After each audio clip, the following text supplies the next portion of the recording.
Bonjour Morgane. Bonjour Julie et bonjour à tous. Bienvenue pour ce 9e épisode d'Arrêt Caméra. On garde pour cette fois-ci le même format d'émission pour une petite surprise à la fin, puisqu'on va parler de cinéma, mais pas de film à proprement parler. On y reviendra plus tard en détail, mais Morgane, est-ce que tu peux expliquer en quelques mots qu'est-ce qui nous a poussé à caler le jeu Immortality vers la fin de l'émission, sachant que toi et moi, on a passé un peu plus de 10 heures dessus pour parvenir à l'achever. Ouais, environ. Dans un premier temps, je dirais que la sortie d'Immortality sur le catalogue de Netflix l'a rendu légitime pour être intégré dans notre partie qu'on consacre habituellement aux sorties VOD et SVOD. Bon, c'est vrai qu'on a beaucoup parlé de films ou de séries avec Del Toro Netflix, et là, pour le coup, il y a un jeu vidéo qui débarque sur Netflix, donc je pense que c'était assez chouette. D'autant plus que, oui, d'ailleurs, je le précise, il y a des jeux vidéo sur Netflix. Je sais qu'il y en a qui ne savent pas du tout, mais il y a une partie jeux vidéo, c'est pas très bien foutu. Mais Si vous restez jusqu'à la fin de ce 9e épisode d'Arrêt Caméra, on vous expliquera comment on fait pour y accéder. Voilà, pas mal cette technique. Et donc oui, pourquoi aussi Immortality ? Parce que le jeu créé par Sam Barlow et son studio Half Mermaid, c'est un FMV ou FMV, pour full motion vidéo, c'est-à-dire qu'en fait c'est un jeu qui se fonde sur des prises de vue réelles avec des acteurs. Donc c'est une caméra prise de vue réelle, une caméra qui a tourné des vrais gens. Voilà, c'est comme si en fait on jouait avec des morceaux de film. Et Immortality, donc, qui se déroule dans le milieu du cinéma et donc qui se base sur des rushs qui sont perdus de 3 films qui sont fictifs, nous des liens ténus avec le 7e art. Et on en parlera donc plus dans le passage consacré à Immortality. On en parlera donc surtout d'un point de vue cinéma, en abordant les qualités du jeu. Enfin, de toute façon, s'il n'était pas bien, on n'en aurait pas parlé, Morgane. Pour en dire un peu plus sur les 3 films contenus dans le jeu et surtout sur ce qu'ils disent au sens historique du cinéma. Oui, mais avant de parler des films et donc des jeux vus et joués lors de la dernière quinzaine, nous allons traiter d'un sujet qui nous est apparu assez récemment, à la vue des résultats qui sont somme toute très décevant de Black Panther Wakanda Forever au box-office mondial. Le sujet qui fâche, c'est Marvel est-il fini ou serait-ce le déclin de Marvel ?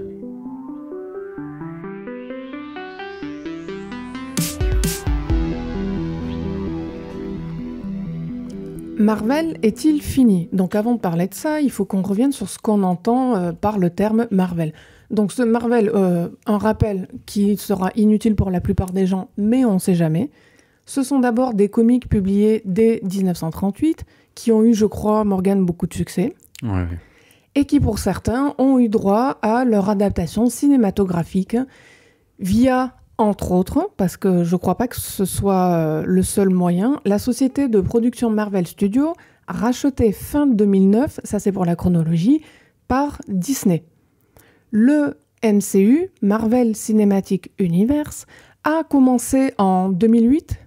Ouais, avec Iron Man, même si à la fin de l'incroyable Hulk de 2007, je crois, ou 2008, peut-être début d'année, il y avait à la fin une scène déjà, c'est post-générique, où on voit arriver Tony Stark qui est annoncé, et donc même s'il n'est pas rattaché au MCU, c'est quand même l'amorce du MCU. D'accord, je ne savais pas, Morgane, que tu étais un fan. Et donc, on va dire, la version officielle 2008, Iron Man, et on totalise à ce jour, fin 2022, 30 films au total du dit MCU, sans mentionner les séries sur Disney+. J'ai pas compté combien il y en avait.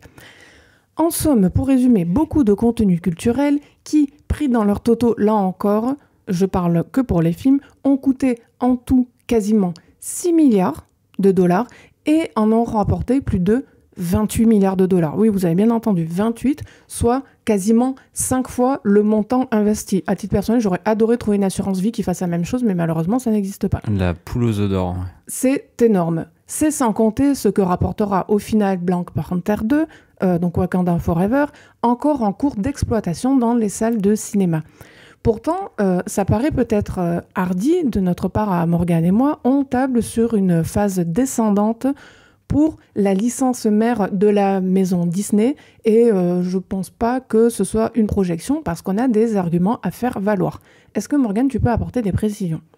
Oui, tu as utilisé des chiffres, je vais te faire de même. Donc c'est simple, MCU n'a jamais autant cartonné qu'avant la pandémie, avec des films qui, à l'époque, cassaient littéralement le box-office. Il y avait Avengers Endgame en 2019, Infinity War en 2018. Les deux ont fait plus de 2 milliards de dollars de recettes. Chacun, hein, c'est pas au total, chacun fait plus de 2 milliards. Captain Marvel, Spider-Man Far From Home, qui sont tous les deux de 2019, ils tapaient eux en tout cas au-dessus du milliard. On avait Black Panther en 2018 qui trônait à 1,3 milliard de dollars de recettes. C'est une formule qui a donc connu une phase vraiment ascendante tout au long des années 2010, quand on compare effectivement avec les succès plus normaux, si je peux me permettre, des 2 premiers Iron Man, du premier Thor ou du premier Captain America, qui sont des films qui restaient tous sous le seuil de 600 millions de dollars de recettes.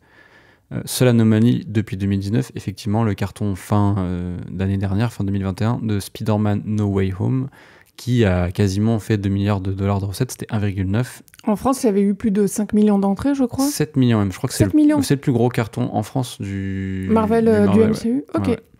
Et donc aussi, on a eu récemment le succès quand même assez gros de Doctor Strange 2, qui a frôlé cette année le milliard. Et, une bagatelle, quoi. Voilà.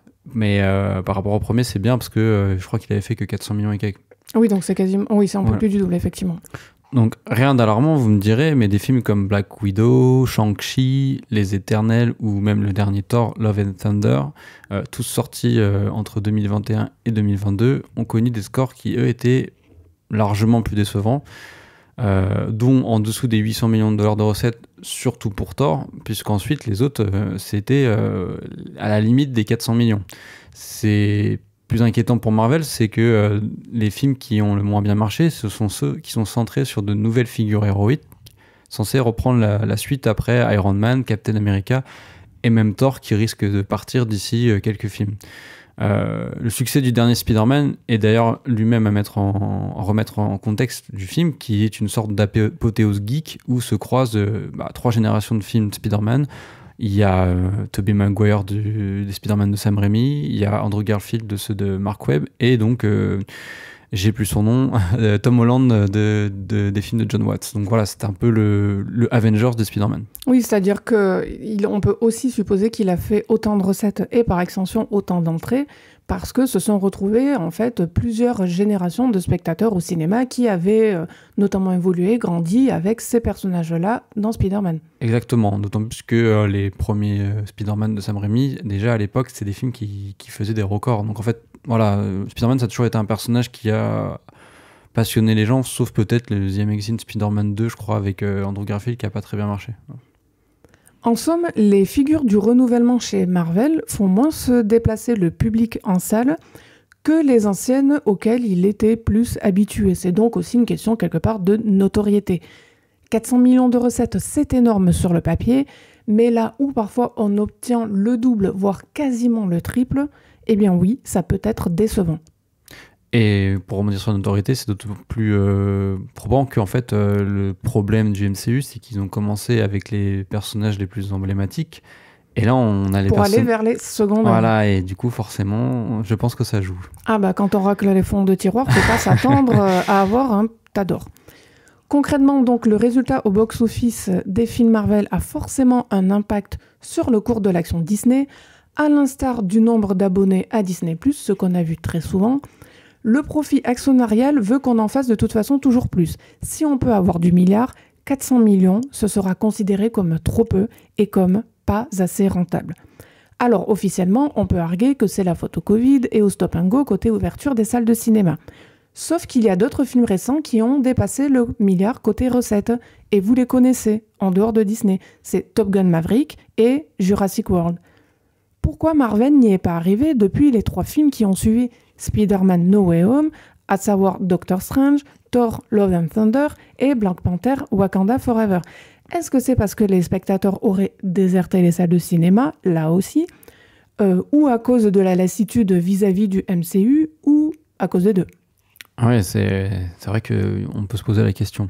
Autre problème, ces films en parallèle coûtent de plus en plus cher, ce qui les force à maintenir des recettes très élevées. Petit paradoxe d'ailleurs que ces films coûtent de plus en plus cher parce qu'on en avait parlé au moment où on a traité le cas Black Panther Wakanda Forever. Il y a des décors qui font très cheap en fait. Ah oui, non, oui, c'est pas parce qu'ils coûtent plus cher qu'ils sont forcément plus beaux. Plus beaux, ouais. On faudrait qu'on fasse aussi un numéro sur les problèmes des effets spéciaux chez Marvel, parce qu'il y a eu un scandale en début d'année, notamment là-dessus. Ça pourrait être intéressant. On en reparlera peut-être une autre fois. Oui. Donc, voilà, les films, ils sont forcés à maintenir des recettes très élevées.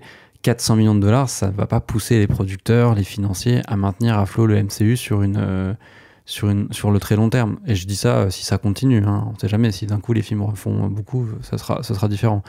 En tout cas, ils vont peut-être revoir leur stratégie. D'autant plus que les projets de série, eux, se multiplient et elles aussi coûtent cher. Or, il faut bien vendre le produit d'appel qui est la plateforme Disney+. Parce qu'encore une fois, ça fait partie de ce que Disney vend énormément aux actionnaires. C'est-à-dire le cours de l'action Disney va augmenter s'il y a de plus en plus d'abonnés à la plateforme Disney+. Exactement.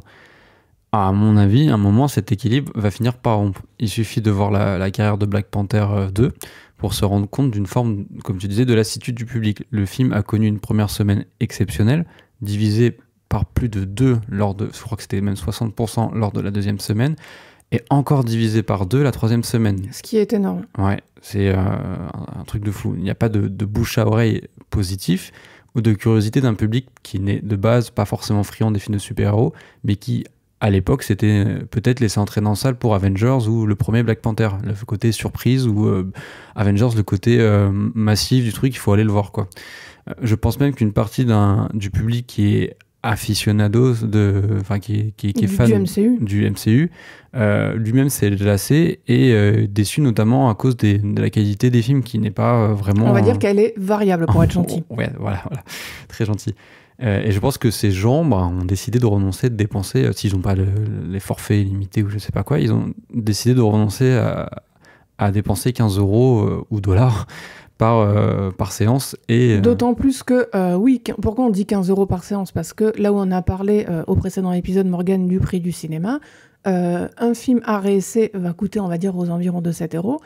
Un film du MCU, ça se déroule souvent dans des multiplex, donc c'est les tarifs qui sont plus chers, et donc oui, c'est minimum 15 €, sans même parler de plus si on va les voir avec la 3D, avec la 4DX, et j'en passe. C'est ça, c'est pour ça que, par exemple, Shang-Chi, il a fait 1,5 million de spectateurs. Je pense que c'est lié au fait que les gens n'avaient pas forcément envie de dépenser 15 € pour aller voir Shang-Chi. Apparemment, il est pas mal, mais bon, tu vois, ça joue aussi.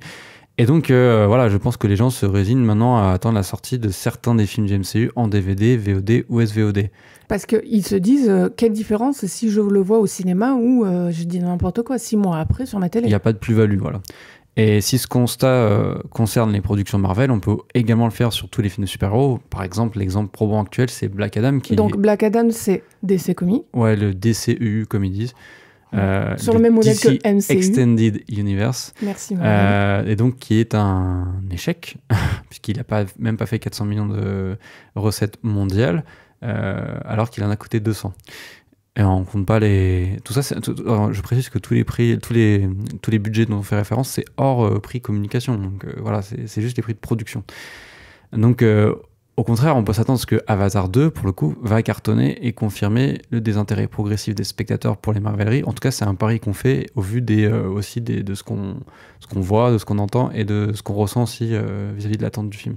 Et on verra effectivement ça plus concrètement quand les premiers chiffres sur Avatar 2 seront sortis. Mais pour en revenir à Marvel, quelque part, c'est comme si la tendance à propos du MCU suivait la tendance générale du cinéma. Ce que je veux dire par là, c'est qu'à force de se déplacer du grand écran vers le petit avec les séries proposées en mars par les plateformes, quelque part, le mouvement des spectateurs, des fans du MCU suit. On attend les films et on enchaîne les séries dont le cours de l'action se déroule souvent entre les films. Enfin, il y a autre chose qui, pour moi, rentre en compte dans ces chiffres. En dehors des fameuses nouvelles têtes entre les séries et les films, le MCU, c'est aussi, je parle juste du MCU, pas des comics, mais donc des adaptations cinématographiques. C'est un univers qui devient de plus en plus étoffé. Je trouve que c'est pas évident de pouvoir regarder tout ce qui s'y passe. Mine de rien, ça demande énormément de temps. Ah oui. Du temps, oui. Et de l'argent. Par extension, je comprends que pour les nouvelles têtes de moindre importance, eh bien, les gens ne se déplacent pas parce qu'ils se disent qu'il n'y a pas d'enjeu, parce que ça leur semble inutile, et parce que Marvel, encore une fois, leur prend déjà bien assez de temps comme ça, peut-être trop.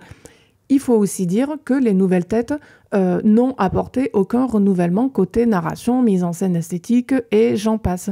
Ce qui peut aussi expliquer qu'on soit à l'aube d'une mode qui va bien finir par passer. En tout cas, je suis convaincue de 2 choses.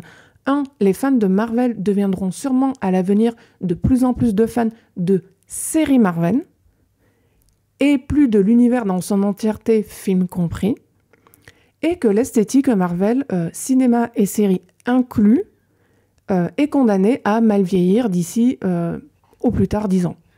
Oui, le problème du MCU et des films de super-héros en général, c'est qu'il est frappé de quelque chose, pour moi, d'antinomique au blockbuster, une forme d'anecdotisme. Oui, parce qu'effectivement, souvent, il y a des gens qui disent le cinéma, c'était mieux avant, et qui prennent l'exemple des gros films qui ont mal vieilli.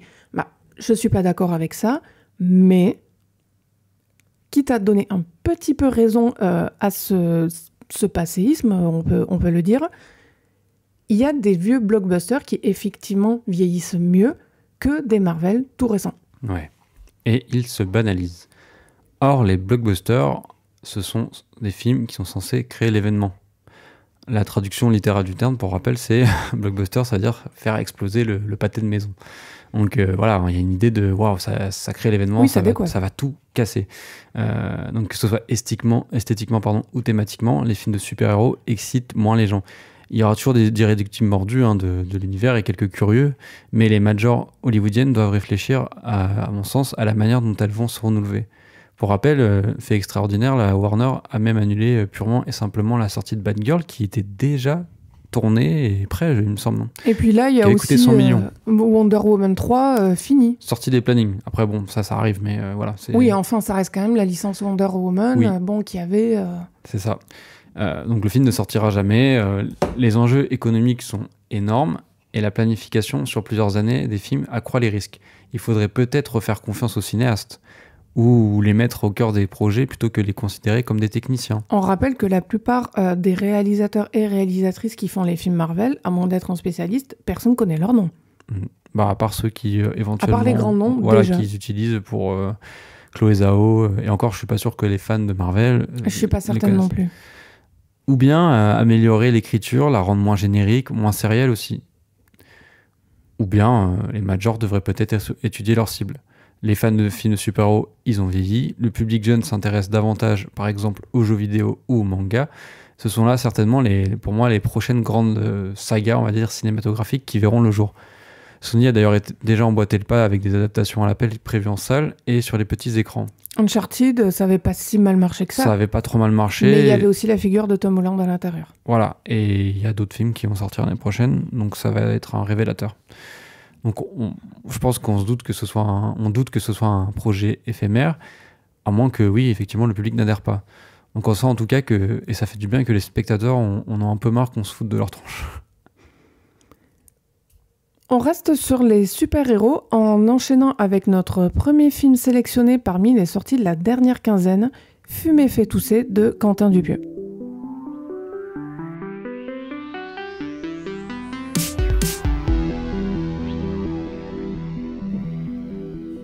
Fumer fait tousser est le deuxième film de Quentin Dupieux à sortir en salle cette année après Incroyable mais vrai.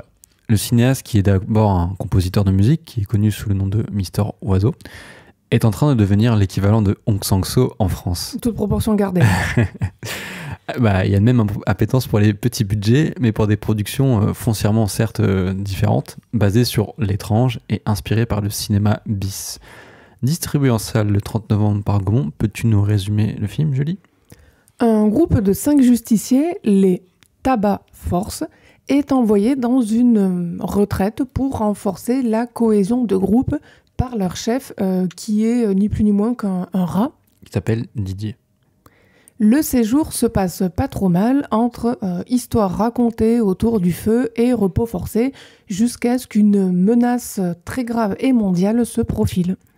Ce qui frappe en premier devant un film de Quentin Dupieux, c'est sa capacité malgré son évidente modestie, a fédéré autant de gros noms du cinéma français à l'écran.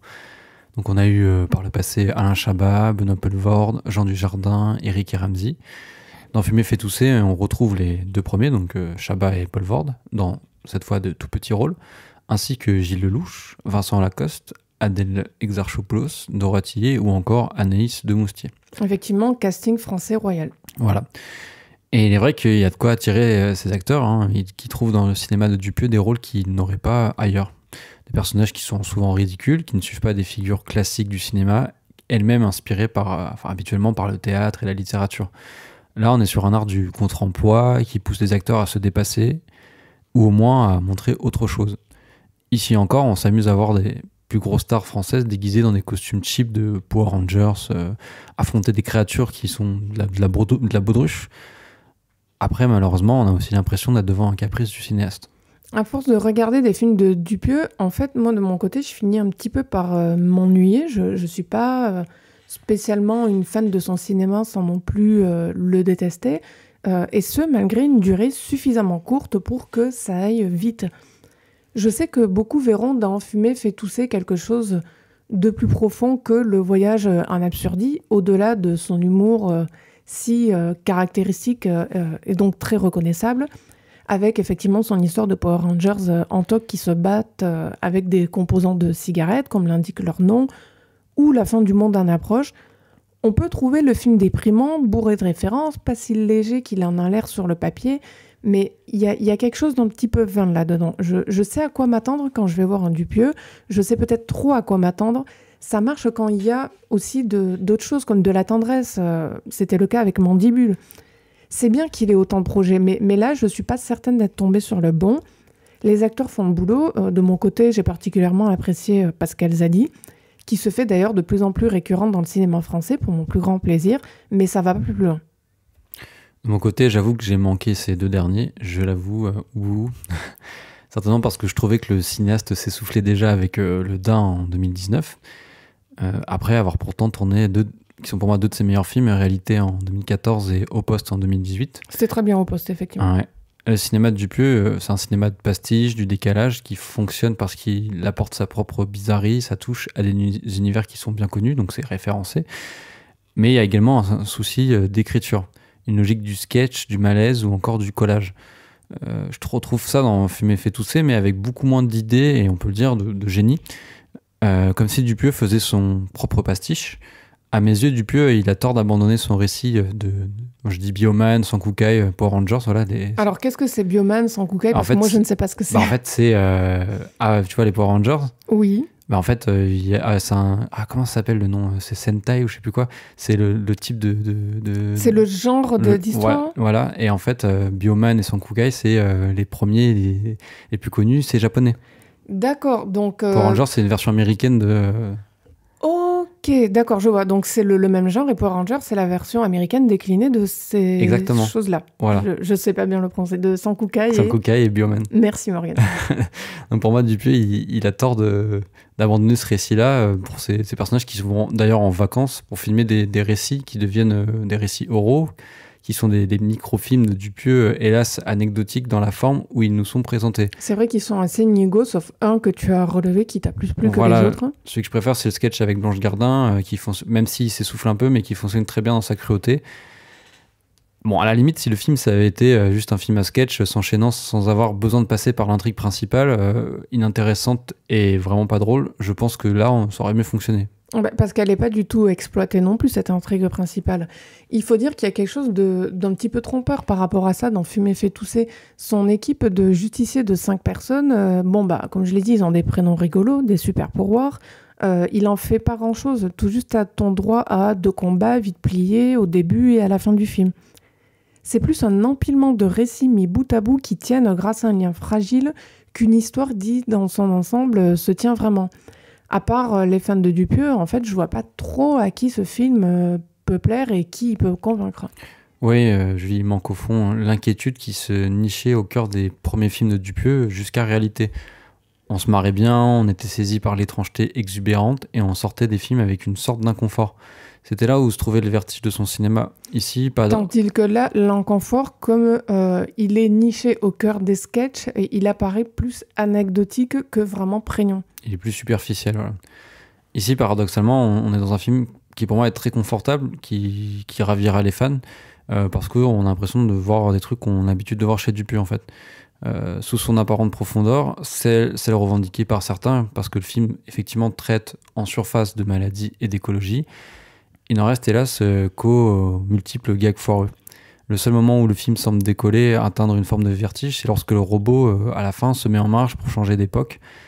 On aurait aimé voir ça, mais le film, lui, reste en suspens sur le gag qui est déjà usé, parce qu'on le voit tout le long du film, pardon, de l'épisode du film, où en fait le robot il est lent, et alors que c'est censé être la version upgradée du précédent, et il est lent, et le sketch est utilisé plein de fois. C'est d'ailleurs pas très intéressant la façon dont c'est fait. Voilà. Donc à mes yeux, le film est une déception, mais je me console avec les rires que m'ont apporté le personnage du rat, qui est pour moi le plus réussi, c'est Chef Didier, qui est lubrique, baveur, dégueu, et qui est génialement doublé par Alain Chabat. Qu'on passe à un film, pour le coup, radicalement différent, plus étiré et moins frénétique. Il s'agit de Days de Tsai Ming-liang. Présent à la Berlinale de 2020, Days de Tsai Ming-liang est sorti au cinéma 2 ans plus tard, après un bref détour sur arte.tv pendant quelques mois. J'étais d'ailleurs pas au courant, je ne l'ai pas vu quand il était sur la plateforme de Arte, je suis directement allée le voir au cinéma. Distribué par Capricci, il s'agit d'un film avec très peu de dialogue, intentionnellement non sous-titré à la demande du réalisateur, comme l'indique un carton à l'écran. Je ne sais pas si c'est quelque chose qui s'est déjà produit par le passé au cinéma, sauf peut-être avec West Side Story de Spielberg pour les dialogues en espagnol. De quoi parle le film, Morgan ? J'aime beaucoup la référence à West Side Story, film que j'ai beaucoup aimé. Pour ce qui est de Days, on suit 2 personnages, Kang et Nan, vivant tous les 2 à Bangkok, ou en périphérie en tout cas. Kang se rend à un salon d'acupuncture pour calmer une douleur au dos qui le fait souffrir. Il y fait la rencontre de Non, avec qui il partagera un moment intime, puis un repas, avant que les 2 hommes ne repartent dans leur quotidien morne. Je vais l'annoncer d'emblée, c'est pas Days un film pour tout le monde. Je ne sais pas quel public il rencontrera au passage, puisque à l'heure actuelle, il n'y a que 2 salles qui le diffusent, à Paris notamment. Quand nous y sommes allés, 7 personnes ont quitté la salle. Il y en a une qui a ronflé. C'était dur. De mon côté, j'avais très peur de ne pas l'apprécier. Je vais la plupart du temps voir des films sans me renseigner sur eux. Enfin, c'est une préférence personnelle. Et là, en voyant qu'il s'agissait d'un film quasi muet de 2 heures, il s'en est vraiment fallu d'un cheveu pour que je ne fasse pas volte-face.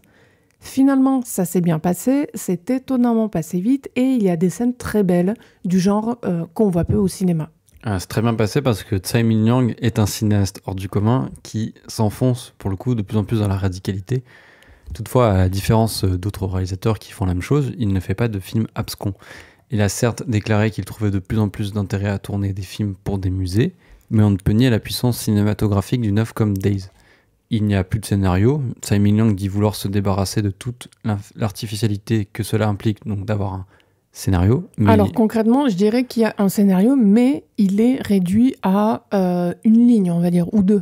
Ouais, mais là où je veux dire il n'y a pas de scénario, c'est que lui n'a pas de support. Ah pardon, c'est le sens concret du support oui. Scénaristique, autant pour moi. C'est ça, pas de souci. Mais en tout cas, il y a énormément de mise en scène. Tout le film est une succession de plans-séquences fixes. Il y en a 46 en tout. Pensé et choisi avec minutie. Peut-être un record, 46 plans fixes dans un film. Non. Non Tu fais référence à qui ? Introduction de donc Sanso, il y en a genre 16 ou 17 des plans. Bah non, 46 c'est plus du coup. Ah, tu voulais dire 46 plans fixes et oui. Ah oui, bah non. Il y a des films avec 200 plans. Bon, bah j'ai rien dit. Ah non, pour le coup, c'était pour dire qu'il n'y en avait pas beaucoup, 46 plans fixes, t'imagines, pour oui, 2 heures de film. Oui, non, mais effectivement, punaise, j'ai inversé, pardon. C'est pas grave. En tout cas, ils sont, comme je disais, pensés et choisis avec minutie et assemblés entre eux par la grâce du montage elliptique. Ça crée une histoire, un ensemble cohérent et qui fait sens. Je crois qu'il n'y a que, j'en parlais, Hong Sang-soo, qui soit aussi radical et poétique à la fois, encore que chez ce dernier, le spectateur peut s'accrocher au dialogue. C'est vrai que c'est un tour de force. Il faut être en effet un très bon cinéaste pour être capable de proposer 46 séquences fixes sans nous donner envie de nous enfuir en courant. Comme quoi, le cinéma, ça tient parfois à peu de choses. Quand ça casse, c'est terminé, mais là, on est dans le domaine de la fragilité. On se trouve au bord du précipice, dans le sens où Days est une expérience côté spectateur qui, si elle n'avait pas été réussie, aurait été, je trouve, insupportable à vivre. Et j'insiste sur le insupportable. C'est que cet homme, dans son quotidien morne et fixe, justement, est si bien filmé qu'on ne peut que plonger dedans en atteignant un stade proche de la contemplation. C'est ce que j'ai vécu de mon côté dans la salle. Moi, pareil. Ce que peu de films créent au fond. On a tous des moments plus ou moins longs où on reste là à regarder dans le vide ou des nuages qui passent au quotidien. Enfin, c'est probablement l'une des expériences humaines les plus communes qui soit. Eh bien, c'est ce que Tsai Ming-liang a reconstitué avec ses images au cinéma. Ouais, et puis le film, il confine à une forme d'étrangeté dans son naturalisme total, car dans Days, on peine effectivement à discerner la fiction de la réalité dans la plupart des scènes. On sait d'ailleurs que, comme pour La Rivière, son chef-d'œuvre de 97, le cinéaste s'est inspiré des problèmes de santé de son acteur fétiche Lee Kang-sheng, qui d'ailleurs a joué dans tous ses films. Days était de base un projet de documentaire sur son acteur. Et c'est vrai que le film revêt un côté très documentaire. Ouais, c'est ça. Et le personnage de Nong, qui s'appelle Anong, l'acteur Anong Ong-ge-wangsi, j'espère l'avoir bien dit, qui est un jeune ouvrier thaï que Tsai Ming-liang a rencontré sur place, donc en Thaïlande. Je crois qu'il est cambodgien, mais je suis pas sûre. Ah, oui. J'ai cru lire ça dans... Oui, c'est un immigré cambodgien, tu as raison. Avec qui il communiquait par message. C'est en le voyant cuisiner que le réalisateur a voulu faire un film avec lui. Et c'est pour cette raison qu'on retrouve d'ailleurs de longues séquences centrées sur les gestes du personnage. Oui, parce qu'il a trouvé ces gestes très beaux, donc il les a mis en scène. Voilà, que ce soit lorsqu'il cuisine, lorsqu'il prépare un réchaud pour la cuisine, parce qu'il n'a pas de cuisine chez lui, ou qu'il masse Lee Kang-sheng. Je parlais d'étrangeté, on la retrouve aussi lorsqu'il laisse la caméra tourner dans une chambre d'hôtel, même après que ses hôtes l'aient quitté, jusqu'à ce que les lumières s'éteignent automatiquement, parce que c'est un truc qui se passe mais qu'on voit pas forcément. Oui, c'est le côté un peu petite souris qui vient espionner, et c'est nous en fait qui faisons office de ça. C'est ça. Ou lorsqu'il filme Lee Kang-sheng de nuit, marchant le long d'une route, il filme son entrée dans le champ et sa sortie dans le champ pendant un plan qui peut durer genre 3 minutes parce que la route est longue. Donc il arrive, il avance et il sort du plan et il continue à tourner un peu. Ça se rapproche justement de ces Walker films. Alors, qu'est-ce que c'est un Walker film ? Qu'est-ce que tu entends par Walker film, Morgan ? C'est un projet qu'a monté Tsai Ming-liang dans les années fin 2000, début 2010. Ce sont des films où en fait ils filment Lee Kang-sheng, souvent je crois habillé en moine bouddhiste ou un truc comme ça. Qui marche lentement dans la rue, des fois il y a des gens autour, etc. Et ça c'est des projets pour des musées. Mais on ne fait que tourner autour du pot, car tous les films tendent vers une séquence, comme une sorte de climax, qui t'a particulièrement ému, Julie, moi aussi, mais toi aussi. Alors, c'est assez rigolo de parler de climax pour Tsai Ming-liang, mais allons-y par abus de langage. Donc, c'est une séquence très longue, mais très belle, une des meilleures du genre qui m'ait été donnée de voir. Enfin, quand je pense qu'il voulait en faire un film pour des musées, je suis assez contente qu'on ait pu le voir dans une salle de cinéma. C'est l'instant où se rencontrent les deux acteurs principaux à l'hôtel avec un massage long, vraiment long, qui dure une éternité. Et puis, il y a une scène de sexe avec Anong Ong-sang-si qui se prostitue. C'est fait sans voyeurisme, sans impudeur. C'est magnifiquement éclairé et filmé, à en faire pâlir la plupart des réalisateurs qui s'essaient aux scènes de sexe et qui échouent, parce qu'il faut bien le dire, les scènes de sexe sont les scènes les plus compliquées, je trouve, à réaliser dans un film. Et je pense que beaucoup de gens seront d'accord avec moi. La plupart du temps, c'est pas très très bien fait. Elles sont souvent brèves, parfois ridicules, comme si c'était un mauvais moment à passer, rendu indispensable, je ne sais pas quoi, enfin un passage obligé, quoi. Là, dans Days, Tsai Ming-liang, il prend son temps et surtout, il prend le temps qu'il faut. Il y a de l'érotisme, du désir, c'est à la fois très beau et d'une poésie rare au cinéma. C'est pour moi le meilleur moment du film parce que, pour une des rares fois, dans un film, en fait, se confondent le temps du film, donc ce qu'on voit à l'écran, le temps du film, et le temps du réel, c'est-à-dire le temps que ça prend dans le réel, de faire l'amour avec quelqu'un d'autre. On ne plie pas l'affaire en 2 minutes, on le montre encore une fois tel que cela existe réellement, et je crois que c'est un des seuls cinéastes qui est capable de faire ça, en tout cas parmi tous les films que j'ai vus, et je commence à en avoir vu quand même un sacré tas, c'est la première fois que je vois ça au cinéma. Ouais, et puis c'est marrant parce que la scène, elle est en fait hors champ, enfin l'acte, il est hors champ. Bien sûr. On se concentre que sur le corps de Ling Kang-sheng, enfin son visage et une partie de son corps. Et c'est ça une mise en scène qui est importante et de qualité. Voilà, et là où tu as raison, c'est que le cinéma, le sexe, en fait, il en fait un sujet, Bien mais sûr. la plupart du temps, il échoue à le mettre en scène parce que souvent, parce que il y a du montage.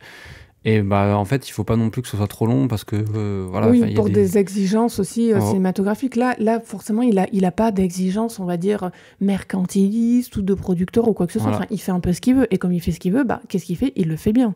C'est ça. Et puis, bon, après, t'as toujours des manières de détourner. Tu peux t'appeler Nagisa Oshima et faire une belle scène de sexe aussi, monter, etc. dans l'Empire des Sens. Mais voilà, Tsai Ming-liang, il a réussi à faire ça. Et rien que pour ça, le film se justifie d'être vu, quoi. C'est d'ailleurs le parfait exemple de scène qu'on peut rétorquer aux détracteurs du sexe au cinéma. Ceux qui trouvent que ça sert absolument à rien. Ouais, on a vu cette tendance chez certains qui trouvent que c'est inutile et qu'il faut les supprimer. Devant Days, on comprend pourquoi il s'agit surtout d'une question de mise en scène et pas d'existence en soi.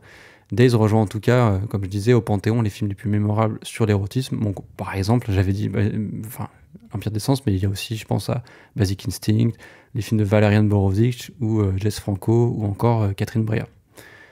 Donc pour le dernier film de la section salle, on va parler d'un autre auteur particulièrement apprécié des festivals, Hirokazu Koreeda, avec son film Les Bonnes Étoiles.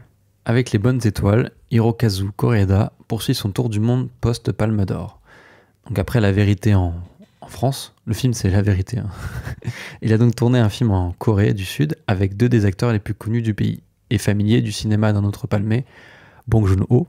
Il s'agit de Bae Do-na et Song Kang-ho, qui a d'ailleurs remporté le prix d'interprétation masculine au dernier festival de Cannes pour Les Bonnes Étoiles. Distribué en salle le 7 décembre par Metropolitan Films. De quoi parle le film, Julie ? Alors, c'est une histoire très simple sur le papier. C'est une femme qui abandonne son bébé dans une boîte à bébé en Corée. On y reviendra plus tard. Bébé qui est récupéré par 2 hommes, du coup illégalement, dont le but est de lui trouver un nouveau foyer contre de l'argent. Il faut quand même être honnête sur leurs motivations, qui ne sont pas que... bénévoles, ça. Voilà, bénévoles et philanthropiques. Pour cela, ils vont traverser tous ensemble, donc les 2 hommes et la mère du bébé, le pays, donc la Corée du Sud, et faire des rencontres un peu partout pour trouver les bons parents. Oui, c'est marrant parce que tu dis ils traversent le pays. En fait, ils partent du sud, Busan, jusqu'au nord, Séoul, les 2 grandes villes du pays. Ils font un peu comme le film Dernier train pour Busan, mais inversement. Donc Les Bonnes Étoiles est une nouvelle chronique familiale dont le cinéaste japonais a le secret et qui d'ailleurs l'avait consacré en 2018 avec sa Palme d'Or Une affaire de famille, qui est un film familial, enfin sur une chronique familiale. Donc comme pour ce dernier, on suit une famille de fortune, c'est-à-dire recomposée par la force du destin. Oui, c'est pas la famille nucléaire au sens classique, au sens classique, je vais y arriver, excusez-moi pour ma langue qui a fourché, avec papa, maman, des enfants, etc. Exactement, merci pour cette précision. Donc on a Seng Yang, Dong-soo, et qui sont eux des trafiquants de bébés, comme tu as dit, les 2 hommes. Ils sont rejoints par So Young, qui elle est une jeune prostituée, qui est d'ailleurs coupable d'un meurtre et qui semble avoir du mal à abandonner son bébé. Que les 2 hommes ont recueilli via leur combine. Coupable d'un meurtre, elle a tué le père du bébé. Ah oui, en plus. Elle a pas tué n'importe qui. Tu fais bien de préciser. Donc en cours de route, il y a un autre personnage qui les rejoint, c'est un enfant qui s'appelle Eijin. Voilà, c'est un orphelin. Et d'ailleurs, en fait, tout le film prend la forme d'un road trip initiatique où les personnages, les 5 personnages sont des orphelins, parce que bon, même le bébé en soi c'est un orphelin parce qu'elle l'abandonne après.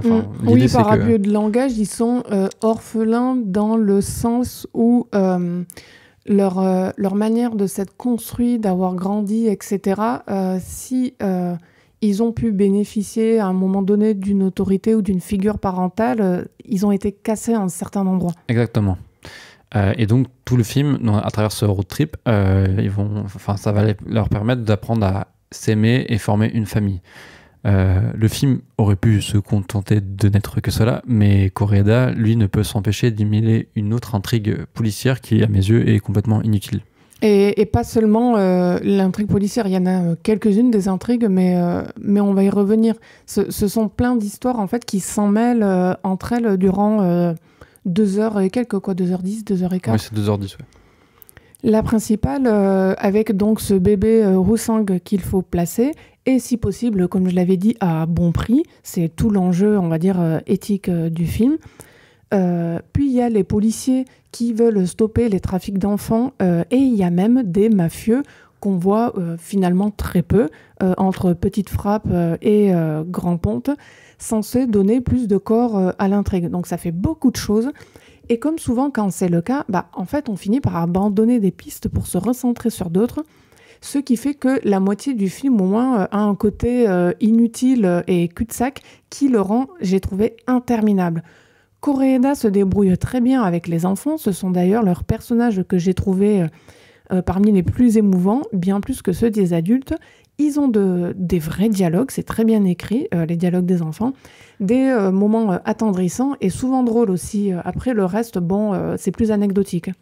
Oui, tu as raison, Julie, de souligner les enfants. Pour moi, c'est une constante chez Koreeda. C'est un des réalisateurs qui filme le mieux les enfants.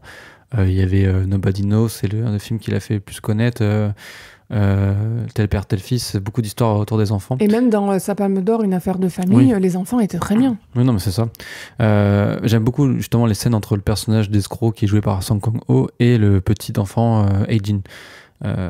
D'ailleurs, avec la chemise rouge à fleurs rouges du personnage de Song Kang-ho, j'avais l'impression de voir un double de Kikujiro, qui est le voyou qui est interprété par Kitano dans le film L'été de Kikujiro, qui devient lui aussi l'acolyte ou même limite le père de substitution pour un enfant nommé Masao qui part à la recherche de sa mère le temps d'un été. Très bon film d'ailleurs, L'été de Kikujiro de Kitano. Je recommande à tout le monde. Excellent, limite un chef-d'œuvre. Un film qui était également une sorte de road movie où le duo de protagonistes lui-même côtoyait la pègre, c'est ça qui est marrant. La comparaison, pour le coup, elle dessert complètement le film de Koreeda qui, lui, n'arrive jamais à atteindre la poésie du cinéma de Kitano. À l'épure et à la légèreté du geste et du montage de son compatriote, Koreeda, lui, il substitue un cinéma du trop-plein. Il y a trop d'émotions. Il y a beaucoup de scènes censées être poétiques qui sont franchement lourdes et pas fines. Du genre, je sens les gouttes de la pluie, j'en rêve. Bon, sérieusement, c'est un peu lourd, quoi. C'est un peu mielleux, quoi. Trop d'émotions, trop de sous-intrigues, trop de musique. Musique insupportable. Trop de personnages, trop longs. Oui, les musiques, elles sont infâmes. Les Bonnes Étoiles, en fait, auraient dû se resserrer sur l'intrigue principale qui est déjà complexe en soi, tant d'un point de vue, j'ai envie de dire, moral que politique. J'ai fait quelques recherches parce que c'est intriguant quand même, des boîtes à bébés. Bon, est-ce que c'est qu'en Corée du Sud? Est-ce que c'est ailleurs? Donc en fait, les boîtes à bébés, c'est quoi? J'ai trouvé un article de France Info qui en parlait. Qui disait que, apparemment, je me fie à ce qu'a dit France Info, c'est un dispositif qui date de 2010, donc c'est un pasteur, je crois, qui a créé ça, où, voilà, dans une église, il y a une boîte, une grande boîte, dans laquelle on peut déposer un bébé et l'abandonner. C'est surprenant, quand les Bonnes Étoiles a commencé, j'y croyais pas, en fait, je me disais, mais qu'est-ce que c'est que ça? Oui, on a l'impression que c'était créé spécialement pour le film, en fait. Voilà. En fait, non. En fait, pas du tout. C'est vraiment quelque chose qui existe. Et d'ailleurs, j'ai lu dans cet article qui date de 2017, donc d'il y a 5 ans, c'est qu'au début, apparemment, il y avait quasiment pas d'abandon, c'est-à-dire, ils donnaient une année, je crois que c'était 2013, où il y en avait eu 10, et quelques années après, ils en avaient eu plusieurs centaines. Ah oui. Ah oui, parce que apparemment, toujours sur la base de ce que j'ai lu, en Corée du Sud, le seul fait d'être une mère célibataire justifie l'opprobre social. Oui, parce que là, je vais le dire, la Corée du Sud n'est clairement pas un pays en faveur des femmes. Donc, plutôt que de subir l'opprobre social, les mères célibataires abandonnent leur bébé. Donc, je ne sais pas si ça existe ailleurs, mais bref, tout ça pour dire que ça suscite énormément de questions. Les adoptants, par exemple, dans le film, de manière générale, les adoptants qui court-circuitent, on va dire, le processus habituel d'adoption en Corée, c'est qui, grosso modo? C'est des couples hétérosexuels qui ne parviennent pas à avoir un enfant, pour X raisons, ou des couples qui sont discriminés par la loi. Parce que oui, en Corée, je veux dire, les couples LGBT, gays, lesbiens, ils peuvent pas adopter d'enfants. Moi, je trouve ça assez dommage d'avoir exploré plusieurs fois, et j'insiste sur le plusieurs fois, le premier cas, c'est-à-dire les couples hétérosexuels qui n'arrivent pas à avoir d'enfants ou qui en ont eu, ou ceci, cela, bref, mais de toute façon qui n'arrivent pas à en adopter, avec 3 situations sans jamais parler du second, ni l'avoir mis en scène. C'est à mes yeux un angle mort du film. C'est aussi c'est pas un angle mort du cinéma de Koreeda, mais bon, c'est un cinéma très hétérocentré. Enfin, il n'y a pas, je crois que j'ai jamais vu de gay ou de lesbienne chez Koreeda. C'est toujours parce que c'est un japonais. Et, bien sûr. Voilà, mais enfin, ça reste quand même un problème, les couples gays, lesbiens, effectivement, qui... Il prend à bras le corps le sujet, la Corée, et ce sujet-là, il n'en parle pas. C'est dommage. Moi, je trouve ça vraiment dommage, sans même parler du discours autour des mères, plus culpabilisant que compréhensif. Concrètement, Soyoung, la mère du bébé Woo-sung, subit bien plus de reproches quant à ses gestes que de l'aide. Et quand je dis bien plus de reproches que de l'aide, des reproches de qui ? Finalement, des trafiquants d'enfants qui veulent vendre son bébé, qui sont désignés par le titre comme les bonnes étoiles, de la part des autorités, c'est-à-dire de la police, indirectement, 3, de la part de la Maquerelle qui l'a gérée, qui dit aux policiers qu'elle avait été payée pour avorter qu'elle n'a pas fait, et 4, de la part de la femme de l'homme qu'elle a tué, qui estime qu'elle aurait aussi dû avorter. Bref, elle prend cher, et de tous les côtés. Enfin, quand même, quand on y pense, la seule alternative que la société coréenne propose à Soyoung, via les fameux bonnes étoiles, c'est quoi pour s'en sortir ? C'est de vendre son enfant. On va me dire que c'est à l'image du pays de la Corée et que Koreeda n'a fait que transcrire à l'écran ce qui se passe. Enfin, ce serait quand même oublier que les initiatives personnelles, l'empathie, il faut dire que la vie, c'est ni tout noir ni tout blanc, il y a un peu de tout. Et justement, le film montre une certaine empathie, mais uniquement dans une direction très précise. On pourrait effectivement parler du vide politique des bonnes étoiles. C'est le problème d'un film qui prend place dans un pays plein de contradictions, mais qui n'en fait au fond qu'une carte postale et l'occasion de réunir à l'écran 2 de ses plus grandes stars. J'espère ne pas me tromper, mais il me semble que la dernière fois qu'on a vu Bae Dong-ha et Song Kang-ho ensemble dans un film, c'était pour The Host de Bong Joon-ho, film de 2006. C'est marrant car en dehors du monstre, justement, les 2 films se ressemblent un peu. On suit le même genre de famille de gens laissés pour compte, une famille dysfonctionnelle, habituée des bas-fonds, qui s'assemblent pour sauver un enfant.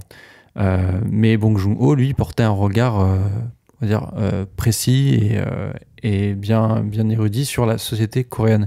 Et surtout, il faisait de son film un beau film divertissant de monstres.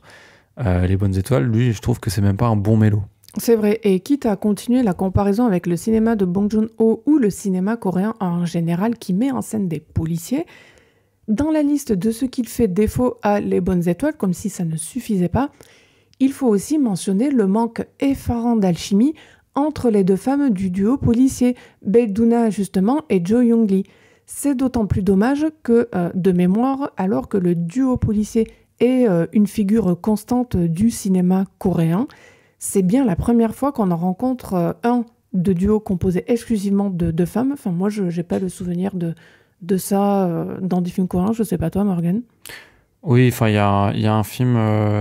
Girl at the Door, là, je sais pas quoi, où c'est un peu... Enfin, c'est pas 2 policières, mais il y a une policière et une fille karaoké, enfin, voilà, mais c'est pas le même principe, quoi.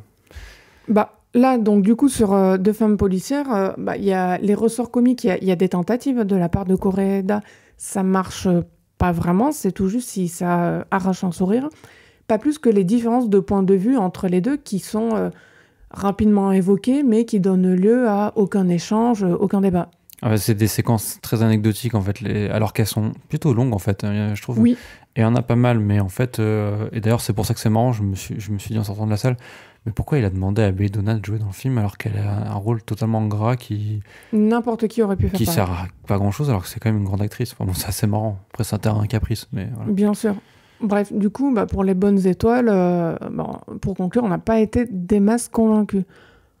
Sans transition, on va passer à la partie VOD SVOD en parlant du fameux jeu Immortality. Immortality est un jeu vidéo interactif sorti le 30 août 2022 sur la plupart des supports, Xbox, PC, Mac, etc., qui a eu un excellent score critique chez la plupart des critiques de jeux vidéo et qui récemment a débarqué donc sur Netflix, comme disait en ouverture de l'émission, dans la catégorie jeux. Pour ceux qui disposent d'un abonnement Netflix, vous pouvez accéder à la section jeux vidéo de l'appli sur téléphone ou sur votre tablette en faisant défiler au niveau de la queue de l'appli vers le bas. Vous verrez écrit à un endroit jeux et c'est là que vous pourrez les utiliser, ces jeux, sans surcoût par rapport à votre abonnement, ce qui est non négligeable. C'est pas forcément limpide, mais passons. Il vous faudra tout de même au moins 11 gigaoctets de libre sur votre appareil mobile ou votre tablette si vous décidez de passer par là pour y jouer. Est-ce que, Morgane, tu peux résumer le principe de Immortality ? Parce qu'en allant lorgner du côté des commentaires, on a vu que beaucoup de joueurs avaient été un peu perdus par la mécanique du jeu. Ah oui, tu as raison, sur l'App Store, le jeu se tape 1,8 sur 5. pauvre jeu, le créateur Sam Barlow ne mérite pas ça. Immortality met le joueur dans la peau d'un monteur qui, dans le cadre de la restauration de 3 films perdus, mettant en scène l'étoile filante Marissa Marcel, va être amené à découvrir les raisons de la mystérieuse disparition de l'actrice. Pour ce faire, il utilise une Moviola, une vieille table de montage avec son bruit caractéristique de bande qui se déroule, ça fait... Ça date à peu près de quand les Moviola? On n'existe plus ça aujourd'hui, non? 20-30. Bah non, maintenant on utilise les ordi. Oui, c'est pas faux. Donc il s'agit de faire dérouler les extraits avec ses doigts, parce que là on parle de la version Netflix, sinon c'est avec une souris. On peut appuyer sur lecture, mettre sur pause, accélérer, rembobiner. On peut aussi zoomer dans les extraits des films du jeu. Ah, tout à fait, j'y viens tout de suite. Le joueur commence avec un seul extrait et pour en faire apparaître d'autres, il faut zoomer sur des éléments de l'image. Ça peut être un visage, un œil, une lampe, un clap ou un couteau et en fait quasiment tous les éléments du décor. Oui, tous les objets, des lumières, des boucles d'oreilles, enfin on peut zoomer sur tout et n'importe quoi. C'est ça. Et par effet de rime et d'ellipse, donc de montage, nous débloquons un autre extrait ou un extrait qu'on a déjà vu, mais qui contient un des éléments similaires à ce qu'on a il faut zoomé. aussi préciser que donc on découvre de plus en plus d'extraits en passant d'un extrait à un autre, etc., et que les extraits se mettent bout à bout dans la suite chronologique des événements. Tout à fait, sauf si on peut utiliser sur un logo sur le côté quand on est dans c'est pas le menu mais l'écran principal. On peut, je crois que tu peux le faire apparaître par l'ordre chronologique aussi, donc tu as débloqué les... D'accord, mais initialement l'accueil affiche dans l'ordre chronologique des films. Et je conseille d'utiliser de cette manière-là. Oui, c'est bien plus simple, voilà. j'avoue. Donc c'est de cette manière que le joueur recompose le puzzle en regardant les films dans un rôle de spectateur, mais également en les analysant et en trouvant ses passerelles sémantiques et iconographiques. Si être cinéphile, c'est entre autres revoir très souvent des films, là on est en plein dedans avec Immortality. La raison pour laquelle aussi on a choisi d'en parler. À force de chercher et fouiller pour découvrir un maximum de séquences de films, et il y en a pas mal, j'en donnerai pas le compte exact pour laisser la surprise aux futurs joueurs, on peut se retrouver à tomber 10 fois sur les mêmes séquences et en connaître chaque détail par cœur. Un sourire, un visage, une réplique. Chaque visionnage est l'occasion de s'attarder sur une seconde ici ou là, et c'est ce qui permet de découvrir l'élément caché du jeu qui permettra d'en venir à bout, pour le dire de la manière la plus sibylline possible, le film dans le film. C'est comme si nous cherchions dans l'histoire officielle celle des 3 films perdus pour découvrir accidentellement qu'il y a autre chose en dessous. Soit qu'il s'agisse d'une pellicule en T, soit qu'on a réécrit l'histoire d'une façon ou d'une autre. Parfois, les personnages effacés se superposent à la scène existante, répètent ou modifient sensiblement les répliques. Aucune séquence n'est équivalente à une autre sur la forme et pas seulement sur le fond. Oui, et je pense que on ne t'en dira pas plus sur cette partie-là du jeu. Mais c'était très bien. On dit souvent à juste titre que le jeu vidéo ressemble de plus en plus au cinéma, ou du moins qu'il tente de s'en rapprocher par sa mise en scène, sa narration immersive et ses graphismes de plus en plus réalistes. C'est l'héritage des méthodes du studio Naughty Dog, qui a développé les séries assez connues, enfin super connues en fait, telles que Uncharted et Last of Us. D'ailleurs, on disait Uncharted, il y a eu une adaptation cinéma, et The Last of Us, bientôt une adaptation série. Comme quoi... Ce sont des domaines qui se nourrissent les uns les autres. Voilà, et surtout, on comprend pourquoi c'est adapté, parce que, effectivement, il y a une narration qui ressemble à celle du cinéma.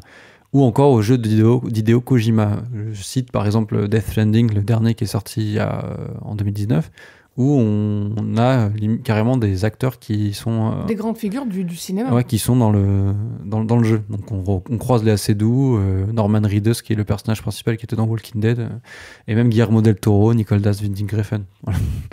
Voilà. Donc le pire de cette tendance, c'est évidemment les jeux qui cherchent à réduire à peau de chagrin le gameplay, pour n'être qu'une pure expérience narrative du cinéma interactif.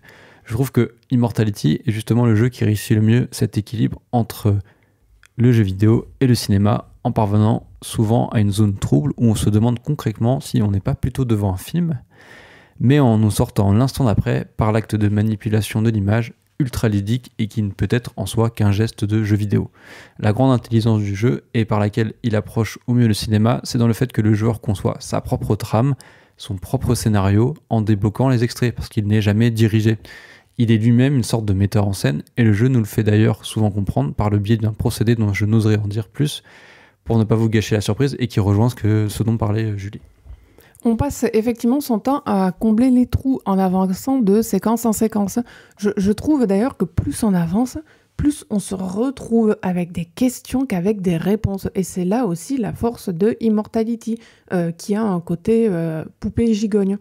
Il faut aussi préciser que les 3 films en question comportent aussi d'autres éléments que les films en eux-mêmes. Ce que je dis là est alambiqué, mais pour être plus précise, on trouve les répétitions des films en groupe, à 2 ou à plusieurs, avec ou sans le réalisateur, des interviews sur les plateaux télé, des séquences hors champ aussi, mais qui deviennent du coup partie intégrante du film, comme des moments dans la loge des acteurs. On y voit les techniciens, ceux qui utilisent le clap, les réalisateurs comme je le disais, les producteurs, bref, c'est dans une certaine mesure tous les individus qui font le cinéma qui apparaissent dans Immortality, à tel point que le jeu casse l'image glamour des acteurs et des actrices, en particulier pour montrer l'envers du décor et ses côtés pas très reluisants, sans non plus en faire trop. Oui, Immortality, effectivement, c'est une manière de replonger dans une certaine histoire du cinéma.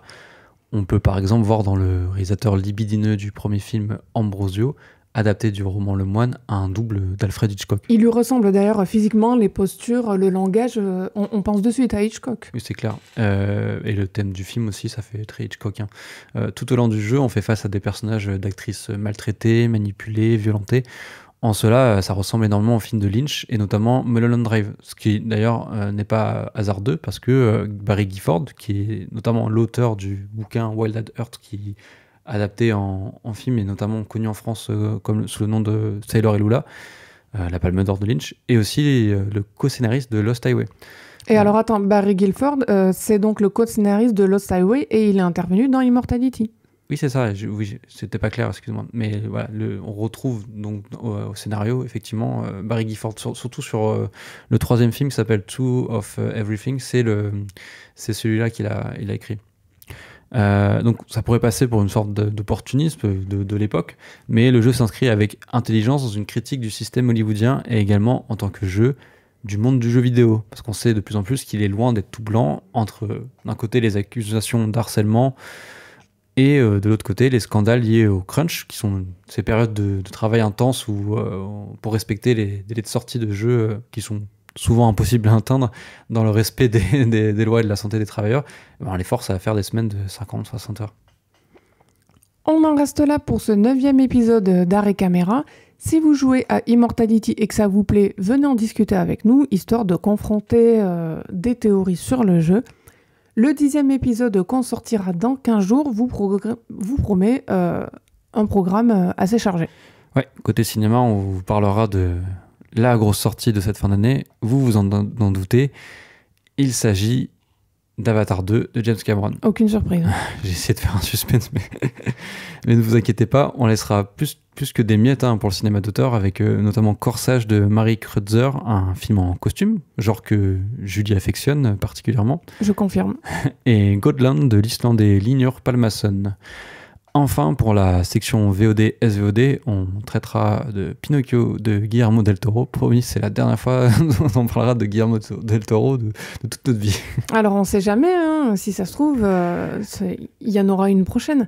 Enfin, bref, du coup, on a un gros programme en prévision. Et pour en rajouter une couche, on fera aussi notre top cinéma en lieu et place de l'habituel de sujet de discussion qui ouvre Art et Caméra. Vous l'aurez compris, top cinéma de l'année. Alors oui, les tops, certains les font en janvier, d'autres en décembre. Bah, moi, je sais pas toi Morgane, mais moi j'aime bien en décembre. Oui, moi aussi.